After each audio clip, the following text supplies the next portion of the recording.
Hello, everyone. I'm Joe McGovern, awards reporter here at TheWrap, and we are happy to have you for our 2023-2024 International Awards Screening Series of 7 Blessings with director Ayelet Menahemi, the writer and lead actress Reymonde Amsallem, and the writer, associate producer, and actress Eleanor Sela.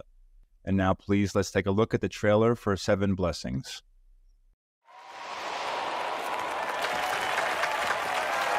לחיי הזוג הצעיר. ותזכרו שלאהוב זה לרצות שהצד השני יהיה מאושר.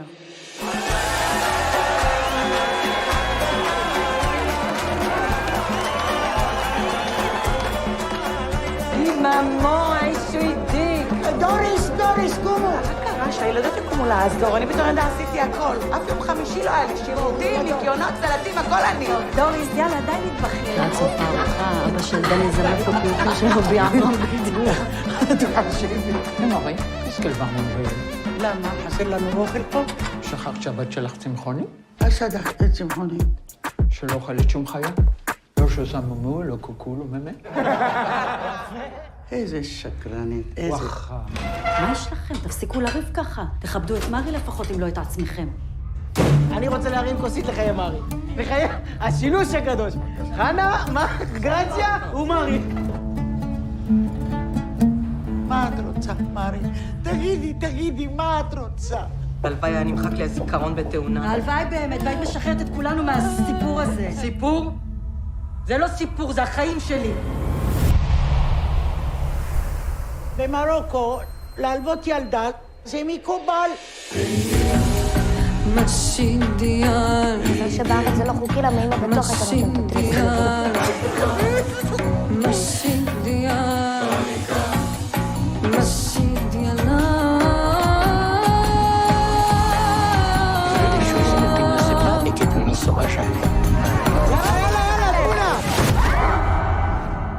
T'entends ça? Quoi? Le silence. Écoute-le bien, c'est la dernière fois que tu vas l'entendre cette semaine.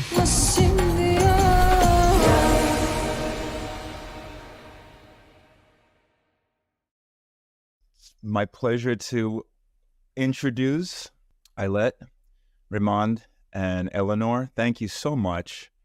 Congratulations. And I'm so looking forward to this conversation because I feel like this is a movie that took a lot of effort, but these three, you three are the core creative team behind this film.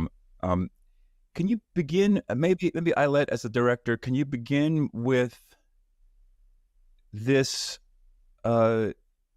this narrative that in the beginning, in the first scene, which we just got a little glimpse of in the trailer, in the first scene in the audience, we don't know what, we think we may be seeing a romantic comedy. You know, we're not quite sure what it is. It's a very fun wedding party.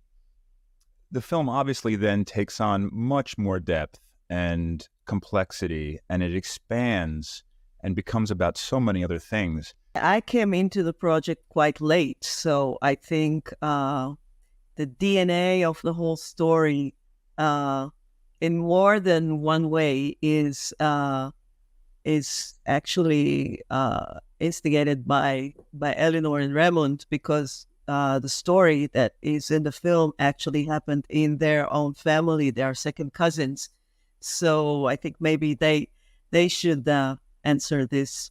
Do you want to take that on? Because we should mention that it starts with the screenplay with those ideas. When we started to write this film, and we called it a tragic comedy. And then they told us here in Israel, there is no genre like this.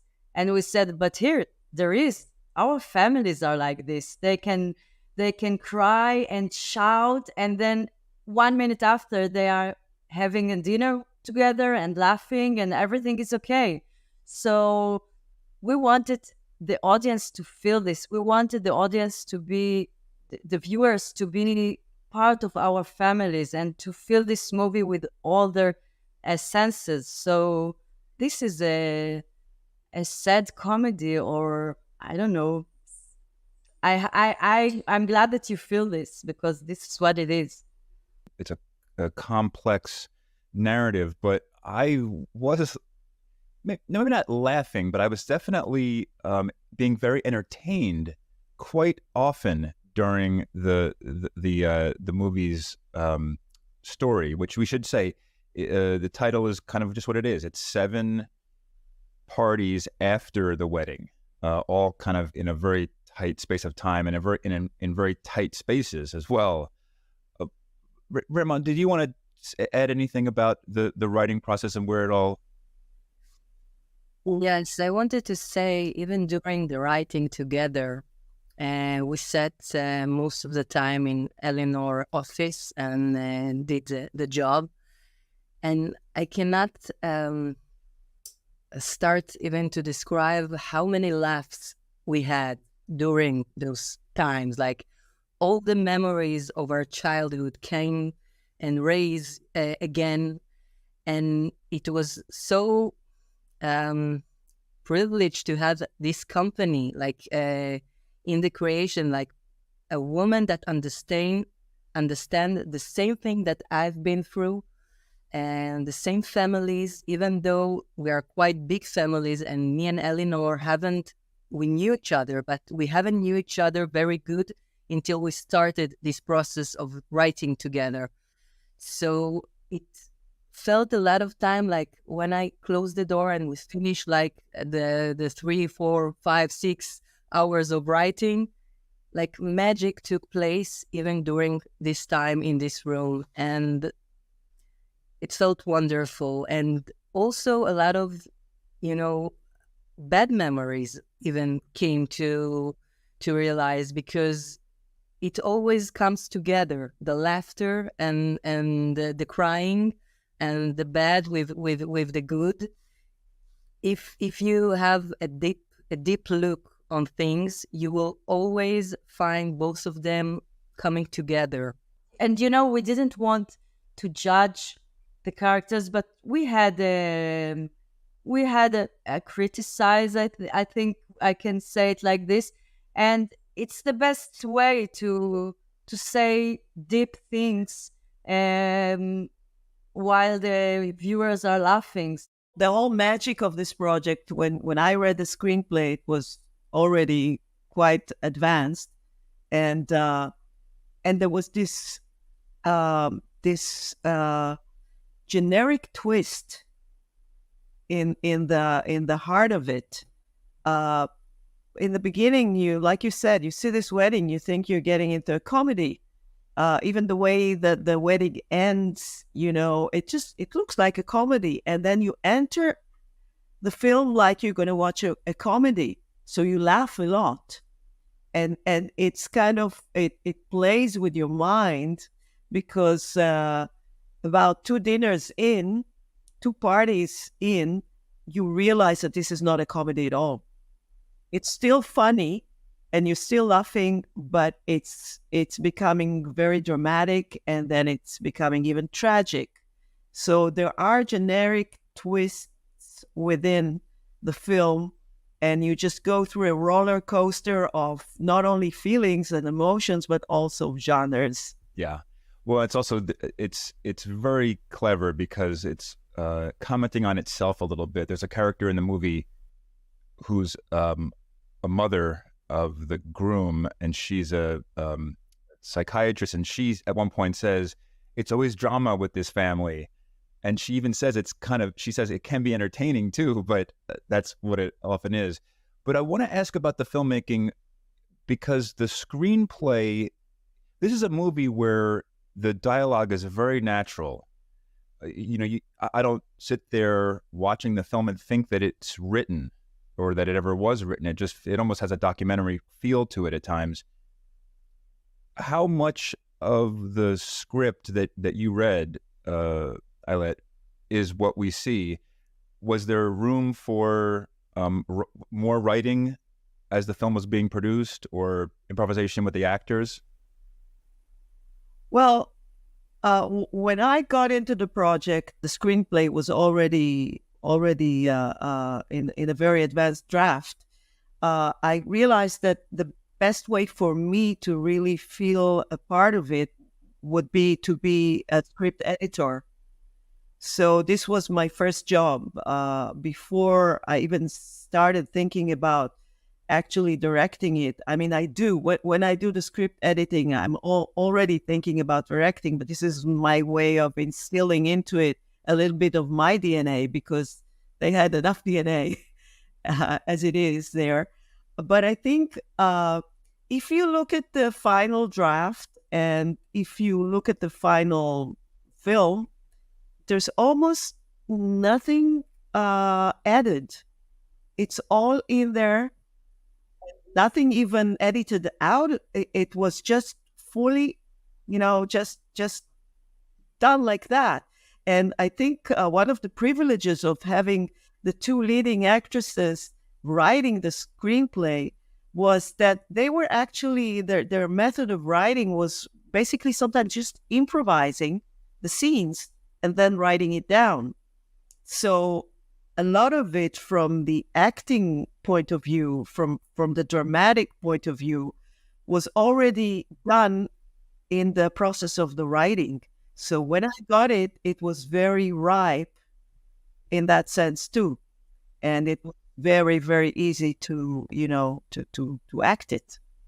You say it was easy, but it must have been very logistically complicated, because this is a movie with lots of characters, lots of actors in small dining areas, a lot of overlapping dialogue, a lot of crosstalk.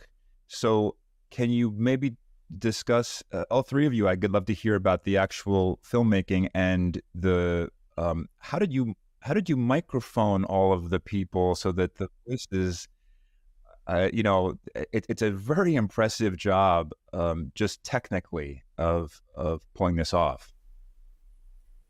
I think first of all was just preparing sound recordist for this ordeal. It was kind of cutting a deal with him that this is not going to be his usual way of recording stuff. And we told him, listen, it's going to be very noisy for you, so we have to figure out how to do it. The other thing was to find our amazing DOP that was actually, he was also serving as a dancer on set, because he was dancing with the camera in the room, almost as a sole crew member, because there was no room for anybody else. So he was working with a small DSLR Sony camera, and that's how the film was shot. This was something that we said, there's no room for a crew, there's no room for a big camera. We're just going to do it, totally documentary style. And this would be the only way that it worked. So all of us, we were all crammed in another room, even the focus puller. Only he was just like part of the family. So there was a lot of room for chaos, but it was an organized chaos. I want to say that it was a very brave decision that Ayelet did. And during the writing, me and Eleanor always talked about it. How would it get done eventually? Because we knew as an actor, when there is a scene of a dialogue and there is a lot of background, everybody usually mimes, They do like it that you're talking and there's no actually sound and only the dialogue. And we hope that it will have a solution. And when Ayelet did this decision to act it like live, like in real life, and we will find the solution. It was, I cannot say how much grateful we were for that, because it's the feel of naturality that you talked about. It's only because of this, I think, because everything really happened. Like the noise was real. Everything was talking all at once. It was never quiet on the other side and we are just, playing. So the feeling that we had was very natural all the time. And also during the writing, me and Eleanor, because we have the knowledge of an actresses, we improvised all the scene and tried it again and again. And when we felt that something didn't set right in our mouth, we just throw it away. And it's like in Israeli film cinema, a lot of time the dialogues, they always put the name of the character, like Boaz, da da da da da da da, Yael, da da da da da, and in real life you never even pronounce the name of your partner to the dialogue. So this is one of the best decisions that we had. We never almost use them, and it was fun because we knew all the characters from the guts because we played them and we enjoyed playing them all, like from the little to the oldest, especially Grazia and Hannah. It was our favorite. And because of the sounds is like this, another brave choice, I think, it's the one that there is no music.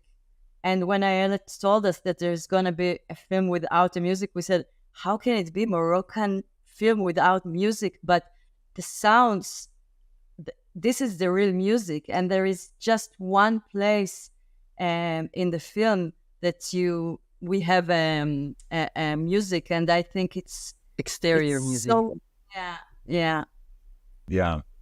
There's so much noise. There's no room for music. Yeah, that's the music. Not neat. Well, I love that point about the names because it took me about 15 minutes to kind of get my bearings as an audience member to figure out, okay, so which are the relationships here?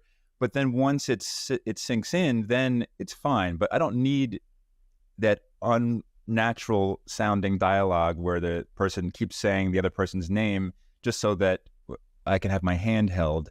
It works. It works without, all of that. I wanted to ask, and I'm sure filmmakers don't like when I ask about other people's movies, but were there, there are people like John Cassavetes who worked in a documentary style with a lot of overlapping. Was there any inspirations just in terms of not so much the overall story, but just, as I said, the logistics of actually pulling this whole thing off and getting it, because there are some great wedding movies, but this one is exceptional. For me, there were no inspirations per se. I mean, not like something that I would say this film is going to be like, but I am inspired by directors like Robert Altman, or even, it was mind blowing for me to see the television series of Jason Kadim's Friday Night Lights and Parenthood. I think he did too, which was really overlapping like crazy. And on television, we're used to this kind of filmmaking, even at television. I mean, you saw it in cinema. But this authentic vibe of overlapping, I love overlapping dialogues. I just love it because I don't think that you need to really start and finish a sentence in order to understand it. In real life, you don't wait for somebody to start and finish a sentence in order to have a dialogue with them. So why should you? I mean, this like this holiness of dialogue, I don't really feel it's needed. I have no respect for that. I have respect for human noise, and I have respect for rhythm. And I think the spoken word is overrated. So I think the rhythm wins over the written word once the film starts living. Right. And that from audiences who you've talked to who have seen the movie, it works. We get what is being said. I do want to ask the two actors about one particular moment. I didn't clock the length of this one shot, but I think it's about 7 minutes maybe when you're both in the bed, and it starts somewhat as a gentle scene, and then it really shifts, and then it kind of shifts back again, all done in one shot with no takes, if I'm correct. Yeah. Tell us about that, about conceiving that shot, but then also performing it. And were there a lot of versions? Were there multiple times you did it? trying to get the rhythm of that whole scene just right? Actually, we had a rehearsal in Ayelet's bedroom, and she said, it's okay, you can do it in my bed. And we said, are you sure, Ayelet? And she said, yes, it's okay. We got into the bed and we just... I asked my husband for permission, though. Okay. And we did the text, and it was like, and Ayelet filmed us with her phone, with her cellular phone, and it was like so natural because it's, all the process of the writing, all the relationships between me and Reymonde, everything got into this moment. And Ayelet said, okay, I think this is it. I don't need to touch it. And it was like this. It was like a magic, really. If you watch that iPhone recording, which was one take, it's almost similar to the final take that we chose for the film. Really, there's not much difference. It was just, just doing it again on set. They were so good. It has the essence, the real essence of our own relationship, like Reymonde and Eleanor inside of it. And it seems like when we did it, like we prepared ourselves for this moment for so many years. Okay, maybe we learned the text by heart for a couple of minutes, but we didn't prepare it. We didn't needed the preparation because we had it all inside. And it was so good, this one experience in Ayelet house, that I was a little bit afraid that we ruined it because it was so good. How can we do it again? But it's because we shooted like chronological. So we got to the point like we were already cooked with the relationships inside the character, and everything was like a building, like you put a thing after the other, and we built ourselves to this moment. And it was exactly what we dreamed of, like all this emotion, like switching from hatred to disappointment, to longing, to love, to need, to compassion, everything inside. And we got so many compliments for this scene. So I believe that we managed to pull it through. For me, like being the script editor while knowing that I'm going to direct it, and then directing it while knowing that I'm probably going to be the editor. And I like to cut.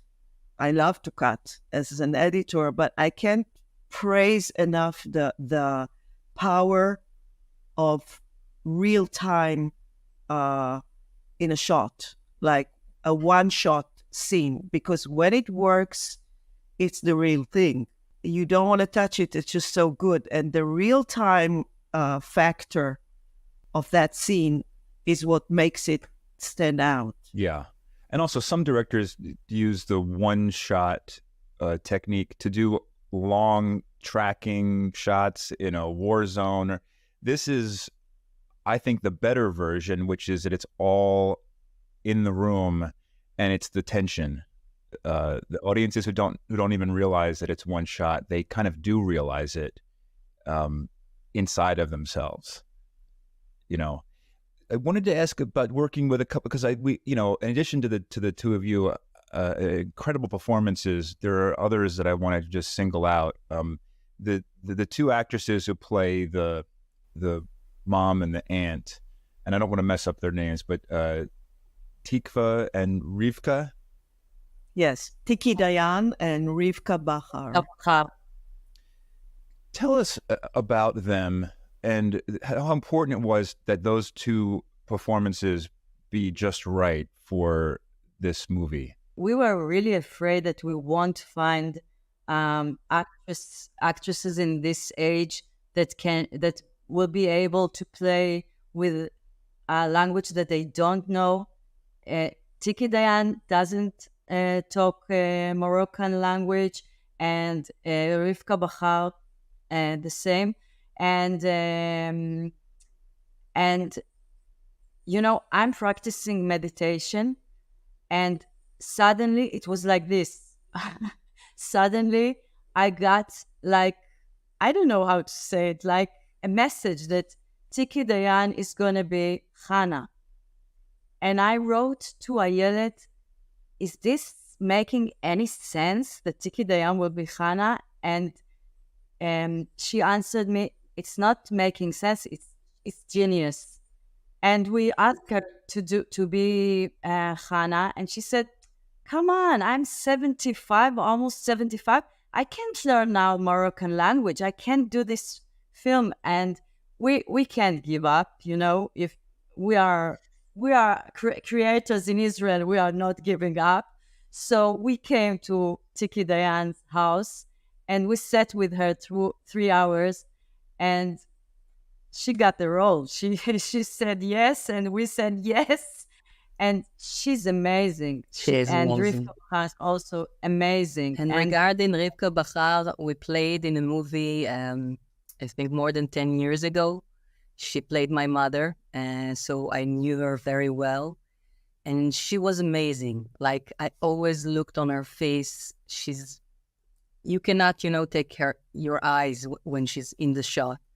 And when I suggested her for this role to Ayelet and Eleanor, I don't think they question it, because they look at the picture and they understand immediately there is something in it. They met her, and we were privileged for, to have her present in the film.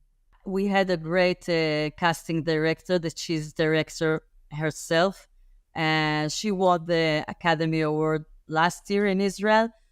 So, we had a really great cast, and we are still a family. 3 years together, we are still a family.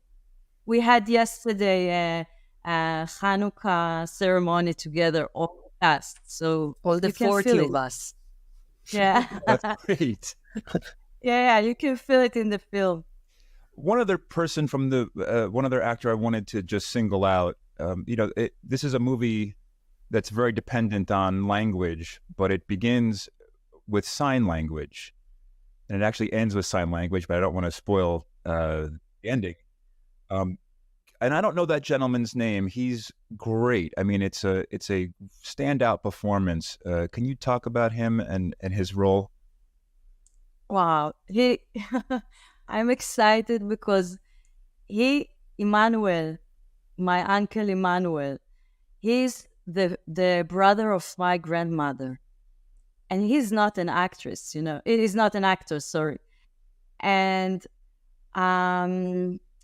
we wrote the film inspired by him, but we didn't think he's gonna play this role. And it was so important for us that the wisdom will come from the silence. And I also had a very painful memory of me, a little child, standing in the funeral.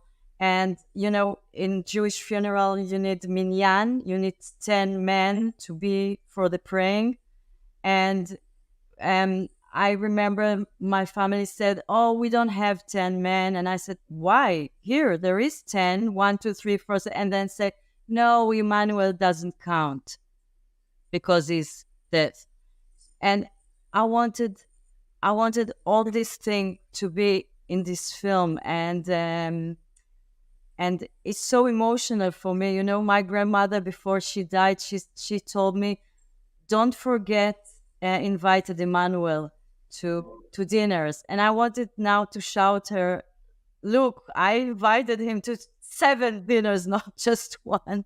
Everyone is asking about him and about the text, and it's incredible. We tried 3 different actors before him, but it wasn't a match. And then Eleanor and Ayelet said, maybe we will ask him to come, but if he will be not good, how can we tell him that in a way that he won't be offended? And we said, we tell the truth, okay? And he came, and the moment he started to do the text, you immediately feel the energy transformated in the room, and the camera that loves his face. He's amazing, and he's really amazing also as a human being, as an actress. Half the cast is the non-actors. Wow. Yeah. And they're all, I think, all of them are family members. Yeah, family members of Reymonde and Eleanor. So basically, I mean, in any given moment, half of the people in the frame are not only non-professional actors, they're non-actors that never been on camera before.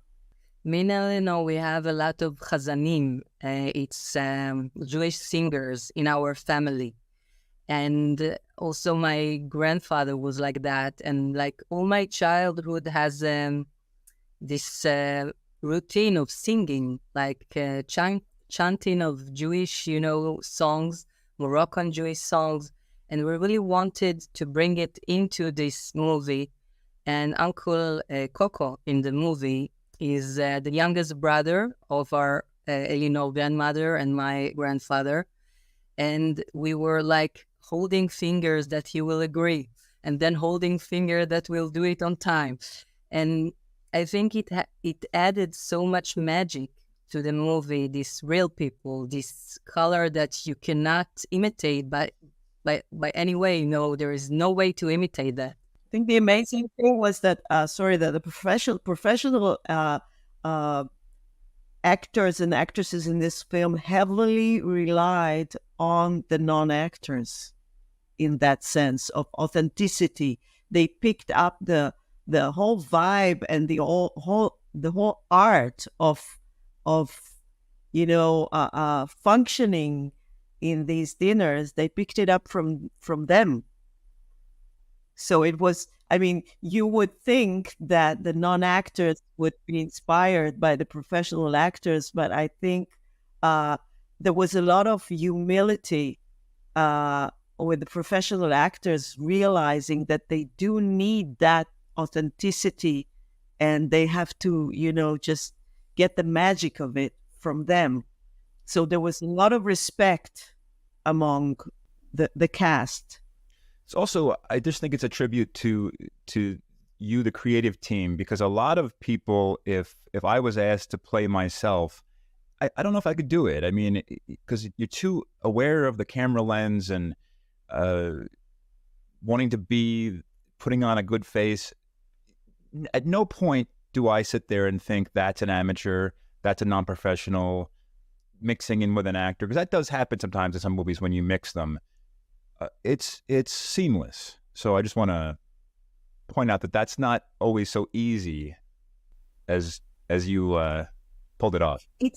It's easy if you make them bond as a family beforehand, and this is what we did. We realized that the key to the whole thing would be to bond them in a lot of dinners and a lot of rehearsals until they really formed as a family, and only then we started shooting, and it worked. So I want to finish up by talking about not to only talk about awards, but the film has swept the Israeli the Ophir Awards. Yes, all three of you won some, and many others. I think your sound man won an award, which is, as we said, won good 10 for awards. Yeah. 10 awards. Sure. Yeah. And congratulations. It is the Israeli submission for the Best International Feature Film at the Oscars. And I guess maybe that's a way to just say that we are living in terribly sad and difficult times right now. And our hearts are breaking. Is there a way, as you are on this circuit and this campaign, to promote this film that's about healing? Actually, I mean, it's about trauma, of course, but it's also, as the arc of the film shows, it's also about a healing process. Is there, does it make it feel more important maybe that is the message that the three of you are putting out through this film. Totally. If there was a time for a film that promotes these values to be around, it's now. Because it's not political, it's human, and it's talking about forgiveness, and it's talking about empathy, and it's talking about acceptance, and it's talking about the complexity of narratives. There's no dichotomy involved in different point of views. I mean, it just gives room without judgment to different point of views, which is something the world is totally lacking right now. We are so shaken. We almost lost our trust in humanity, really. And I think this film and filmmaking, this is our role to remind humanity in those such a painful days. People in Israel, they need this comfort. They need this little thing that's, it seems when everything started, it seems like worthless even to try since this tragedy is going on. But then we understand that we are the soldiers of the spirit. And this is our way to fight for goodness. I want to, again, offer congratulations and also happy Hanukkah. Maybe you can make a sequel. Maybe we will have a miracle Hanukkah and we get to the shortlist, we hope. Miracle, get the Oscar, Reymonde, not the short. To the Oscar. I'm rooting for you in more ways than one. Let me just say that. So I want to thank you again. And I also want to thank everybody for joining us today. And be the first to know about upcoming screenings and get access to exclusive content and premium events by becoming a TheWrap Pro member. And for all screening information, including past screenings you may have missed, please visit TheWrap.com events tab.